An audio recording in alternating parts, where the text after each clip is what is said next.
हमने के बिहार से बाहर जाता नहीं जा, लड़का पढ़े जाता रसन, कोई नौकरी करे जाता, मजदूरी करे जाता, तो बाहर कहता है बिहारी मतलब बेवकूफ, बिहारी मतलब अनपढ़। हर दिन बिहार के लोगों को पूरे हिंदुस्तान में लोग गाली देता है, जलील करता है। हम आपको बता रहे हैं बिहार के लोग बेवकूफ नहीं हैं, यहाँ के नेताओं ने, यहाँ की व्यवस्था ने हम लोग को बेवकूफ बना दिया।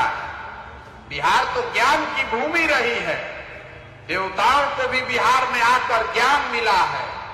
आप एक बार जग जाइएगा, अपने बच्चों के लिए जग जाइएगा, तो आप में वो ताकत है, आप वो व्यवस्था बना सकते हैं कि जो लड़के आज फैक्ट्रियों में बाहर मजदूरी कर रहे हैं, वही लड़के आकर बिहार में फैक्ट्री लगा भी सकते हैं और चला भी सकते हैं।